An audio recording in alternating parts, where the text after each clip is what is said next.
Bonjour, merefuckers. Je m'appelle Ghost et aujourd'hui, je veux parler des préjugés français. All right, so today I want to talk about whether French bias is real or not. I want to talk about this topic because it's been floating around a lot, especially with all of the recent GBB results that have gotten people to sort of come up with this and throw it around. And I recently just came back from French Champs. This is the first French Champs that I've been able to attend in person.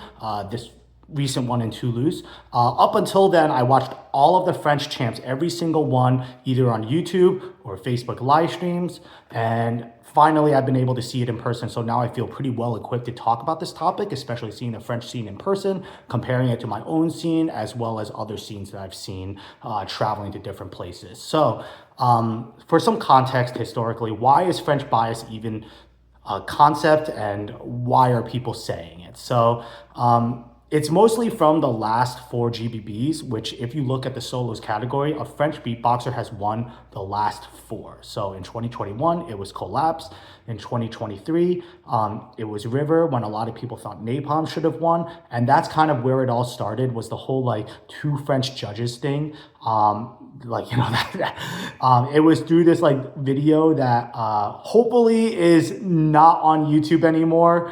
But it kind of got people thinking 2 French judges, that's a bad thing. And it was a mess. And then the one after that, Joulard won when a lot of people thought Osis should have won. So that, spread the sentiment even further. And then the most recent one was Pac Max winning over Wing. And that's just GBB. If you look at World Champs in Berlin by Bilo in 2012, 4 French beatboxers made it to the top 8 in solos. In 2015, 5 of the top 16 were French beatboxers, and then one of them won, that being Alem. 2018, Alexinho won, and there were also 5 French beatboxers total in the top 16. And then 2023 was a little bit of a weird one because there wasn't as much regional representation outside of Europe, just because of the logistics of the event, I think. But yeah, even then, there were 2 French beatboxers in the top 4. So French beatboxers have always been pretty dominant in the most important tournaments, and even outside of that, like the intermediate regional tournaments like Freak a Beat, a pretty big one, Shootout. French beatboxers often win those as well, and then that's only counting solos. If you look at other categories such as crews, tags, loops, they seem to be winning that a lot as well, with Robin and Martin Benatti, as well as, like Cowler Rangers. Zen Hit won in 2023 at Worlds, 28. Like, there's so many French world champions.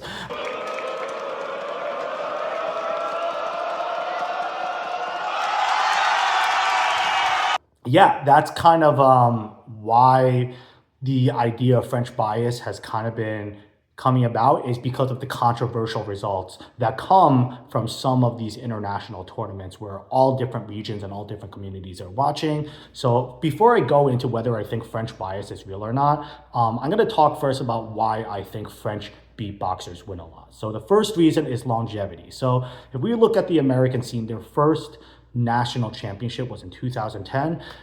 France's first national championship was in 2006, which is insanely early. And the thing with national championships is it determines the top talent, right? Like, names start rising up. And then what happens is new beatboxers see those veteran beatboxers, they get inspired. And basically, these championships breed new talent. They keep improving throughout the years, and then they become the talent that inspires further talent.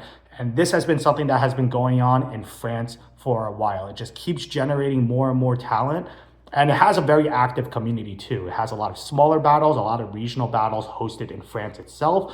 If you look at the community, they have their own set of beatbox games. And yeah, just a lot of like skill sharing in the community. And something that I've seen in the French scene itself when I went to watch French Champs is that all of these beatboxers are very good at performing on a stage specifically, which I think translates really well to international battles. So I watched 40 elims straight in solos. Every single beatboxer seemed to have a pretty good stage presence and have some sort of sound that picks up very well in a large room. Now, if we were to put all these French beatboxers in a more like stripped down environment, such as, you know, like a BM battle with like a cube, or maybe like you put them in an online environment, the results might be different, but all of these international tournaments are happening in big stages. So that kind of gives this style where with stage presence and heavy sound sort of an advantage. So yeah, those are the reasons why I think French beatboxers succeed a lot of the time, with the main one being they've just created so much talent over the years that they're just far ahead of everybody. So with that being said, I realize it's 5.5 minutes before I even answer the question. Is French bias real? Yes, I think so.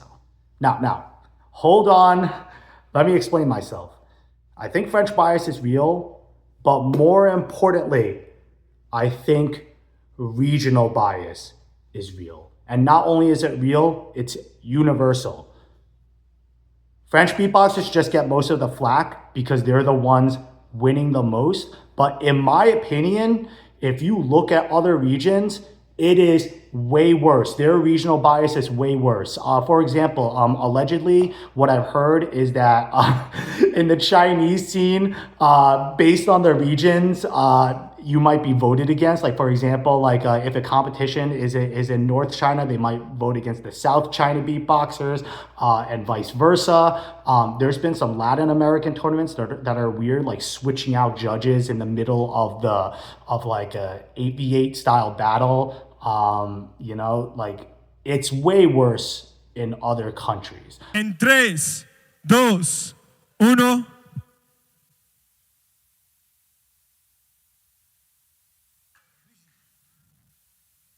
Tenemos napalm, inertia, conundrum. ¿Se lo llama conundrum?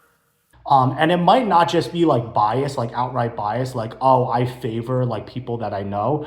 But think about it from the perspective of a beatboxer that is constantly participating in that community, right? The top beatboxers and the judges in that community sort of determine what is good in that specific region. Like, do you value timing? Do you value power? Like what the facets of beatboxing that they value are kind of, you know, propelled up.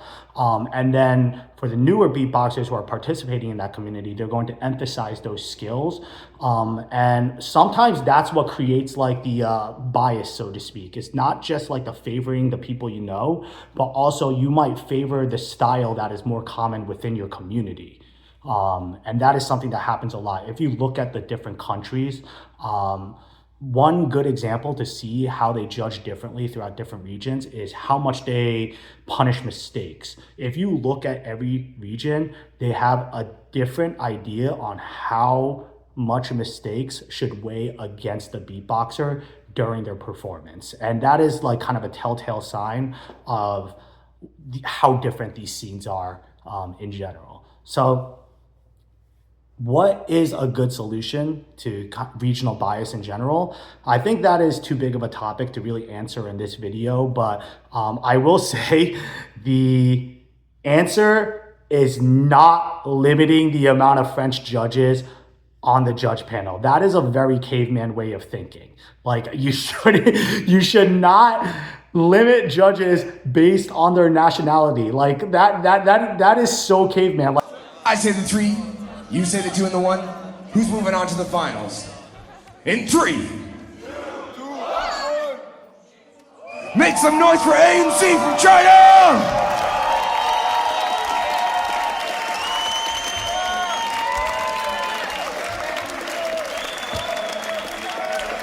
Shouldn't use someone's nationality against them to determine whether they're on a judge panel or not.